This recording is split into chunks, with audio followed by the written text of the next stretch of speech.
نحمدہ و نصلی علی رسولہ الکریم اما بعد فاعوذ باللہ من الشیطان الرجیم بسم اللہ الرحمن الرحیم رب اشرح لی صدری ویسر لی امری واحلل عقدۃ من لسانی یفقہوا قولی رب یسر ولا تعسر وتمم بالخیر اللہم فقہنا فی الدین۔ سورۃ البقرہ آیت نمبر 71 لفظی ترجمہ اور الفاظ کی وضاحت۔ قال اس نے کہا انہو بے شک وہ، یقولو وہ فرماتا ہے، انہا کہ وہ، بقرۃ ایک گائے، لا ذلول نہ کام میں لائی ہو، تثیرو کہ ہل چلاتی ہو، الارض زمین، ولا تسقی اور نہ پانی دیتی ہو، الحرث کھیتی کو، مسلمۃ بے عیب، لا شیاۃ نہیں کوئی داغ، فیہا اس میں، قالو وہ بولے، الآن اب، جئتا تم لائے ہو، بالحقی حق بات، ٹھیک بات، فذبحوہا پھر انہوں نے ذبح کیا اس کو، وما کادو اور وہ لگتے نہ تھے، یفعلون کہ وہ کریں۔ روٹ ورڈ الفاظ کی وضاحت۔ کالا اس نے کہا، کس نے؟ موسیٰ علیہ السلام نے، انہو یقولو بے شک وہ فرماتا ہے، کون؟ اللہ رب العزت۔ انہا بقرۃ بے شک وہ گائیں، لا ذلول پس تو تابع فرمان ہو، ٹرین کے معنوں میں آتا ہے۔ ذلّ یذل سے مبالغے کا صیغہ ہے، ذلول، ٹرین نہیں کی گئی۔ تثیر الارض اثارا یثیر ایثارا، ایثار کہتے ہیں کھودنے کو، کھودنا، کریدنا، اور اگر زمین کے لیے آئے تو پھر تثیر الارض، بادلوں کو اوپر اٹھانے کے لیے، لیکن اگر زمین کے ساتھ آئے یہ معنی تو زمین کھودنا، کریدنا، ریسرچ کرنے کے معنی میں آتا ہے۔ جس کو علم حاصل کرنے کا شوق ہو، جو علم حاصل کرنے کا ارادہ رکھتا ہو، وہ کچھ سیکھے۔ اسے چاہیے کہ وہ کیا کرے؟ قرآن پاک کو کھودے، کریدے، دین کو خوب گہرائی میں پڑھے، علوم کا خزانے اس کے ہاتھ میں آ جائیں گے۔ اب دیکھیے، یہ کتاب آج کی نہیں، 14 سال سے امت مسلمہ سے ساتھ چلی آ رہی ہے۔ کبھی بیٹھ کے ایسے امیجن کرتی ہوں، 14 سال پیچھے تک جاتی ہوں، پھر اول جنریشن یعنی ایک جنریشن کے بعد دوسری، پھر دوسری کے بعد تیسری، اور پھر ہمارے تک۔ کسی کے پاس کچھ تھا اور یا نہیں تھا، لیکن یہ کتاب جو ہے، اس book was always there with Muslim. اصل مشکل یہ ہے کہ ہم اس کے ساتھ وقت نہیں گزارتے۔ آپ اپنی بھی زندگی کا جائزہ لیں، میں اور آپ دن کے 24 گھنٹوں میں کتنا وقت اس کے ساتھ حقیقی معنوں میں گزارتے ہیں کہ واقعی ہم کریدتے ہیں، کھودتے ہیں، جو کسی نے بتا دیا مان لیا، بس ٹھیک ہے اتنا ہی کافی ہے، اس سے زیادہ مشکل ہو جائے گی۔ امت مسلمہ میں صدیوں تک یہ طریقہ رہا کہ بچہ سب سے پہلے قرآن پاک ہی پڑھتا تھا، قرآن پاک ہی یاد کرتا تھا، کوئی اور ایجوکیشن شروع نہیں ہوتی تھی۔ ہم اپنے بچوں کے ساتھ کیا کرتے ہیں؟ الٹی سیدھی چیزیں پڑھا کر پھر اس کے بعد کہتے ہیں کہ اچھا اب تم قرآن پاک پڑھو۔ پھر کیا ہوتا ہے؟ دل نہیں لگتا، کیونکہ ٹیسٹ کسی اور چیز میں ڈیولپ ہو چکا ہوتا ہے، پھر وہ پلٹنا مشکل ہو جاتا ہے اس کی طرف۔ آپ لوگوں کے پاس چانس ہے، غلطی کی تلافی کر سکتے ہیں۔ بہرحال، ولا تسقی الحرث، الحرث کھیت کو کہتے ہیں، حرث پسندیدہ ناموں میں سے ہے، مسلمۃ صحیح سلامت، سلمہ یسلم محفوظ کرنا، سلامت کرنا، یعنی بے داغ، لا نہیں، شیاطہ کوئی داغ دبا، کوئی شیاطہ کوئی داغ دبا ہو، کوئی سپورٹ ہو، داغ، فیہا اس میں، اصل میں وشی کہتے ہیں کسی چیز میں اس کے رنگ کے خلاف رنگ لگانا، جیسے کڑھائی وغیرہ کے لیے بھی آتا ہے۔ فیہا اس میں یعنی گائے پر کوئی سپورٹ نہ ہو، لا شیاطہ نہیں کوئی داغ، ایک ہی رنگ کی، برائٹ یلو ہو۔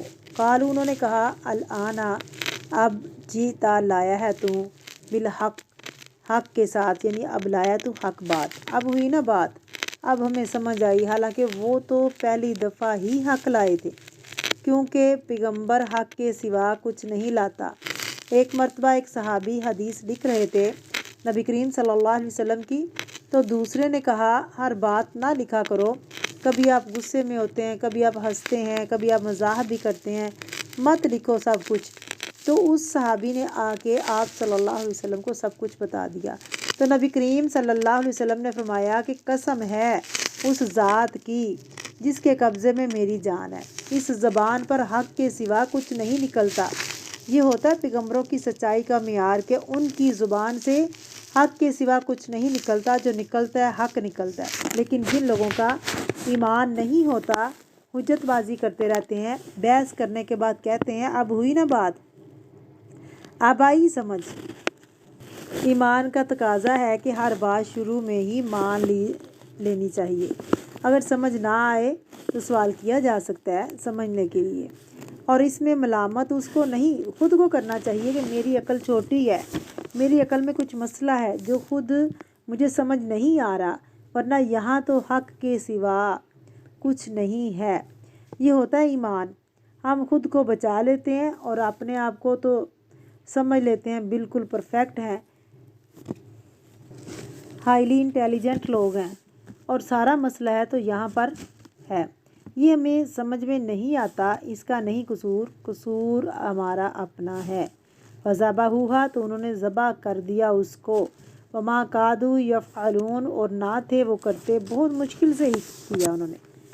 تفسیر، قال انہ یقول انہا بقرۃ لا ذلول، اس نے کہا کہ، کس نے کہا، یعنی موسیٰ علیہ السلام نے کہا بے شک اللہ رب العزت کہتا ہے کہ ایک وہ گائے ہیں لا ذلول تثیر الارض، جس کو ہل چلانے کے لیے ٹرین نہیں کیا گیا، اسے کام میں نہیں لایا گیا، ولا تسقی الحرث، اور نہ وہ کھیتی کو پانی پلاتی ہو، مسلمۃ صحیح سلامت ہے، محفوظ ہے، بے داغ ہے، لا شیۃ فیہا، بے عیب ہو، قالوا الآن جئت بالحق، کہنے لگے ہاں لایا تو اب حق، اب ہمیں پتہ چلا کہ وہ گائے کیسی ہے، حالانکہ حق تو پہلے ہی بار ہی آ چکا تھا۔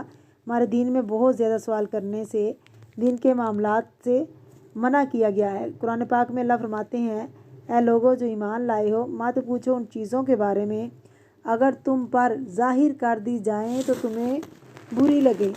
دین میں غیر ضروری بحث مباحثہ نہ کرنا چاہیے، ورنہ دین میں مشکل پیدا ہو جائے گی۔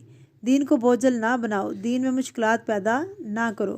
حضرت علی رضی اللہ تعالیٰ عنہ بیان کرتے ہیں کہ رسول اللہ صلی اللہ علیہ وسلم نے فرمایا انسان کے اسلام کی خوبی یہ ہے کہ وہ لا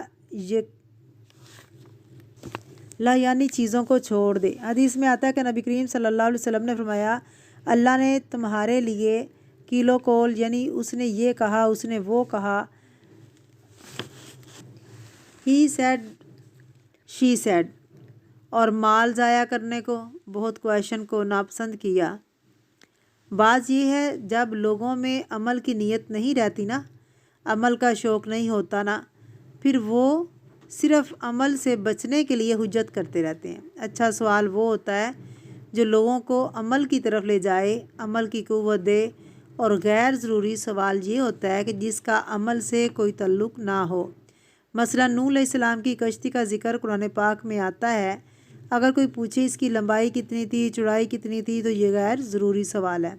جس حد تک اللہ نے بہت سی چیزوں کی معلومات دی وہی کافی ہیں، اور اس سے زیادہ سوال کا ذریعہ ہے ہی کوئی نہیں۔ کوئی غیب کا علم نہیں جانتا کہ اب ہم جا کر پرانی چیزوں کو کہیں سے نکالیں، ہاں اگر کوئی نظر آ جائے تو اس کی الگ بات ہے۔ فذبحوها، پھر انہوں نے اس کو ذبح کر ہی لیا، وما کادوا یفعلون، اور وہ قریب نہ تھے کہ وہ کر گزریں گے، وہ کرنے والے تھے نہیں۔ اس آیت سے بنیادی طور پر کیا پتہ چلتا ہے کہ دین میں جتنے زیادہ سوال کیے جائیں گے اتنی ہی مشکل زندگی ہوگی، اتنا ہی عمل زیادہ مشکل ہو جائے گا۔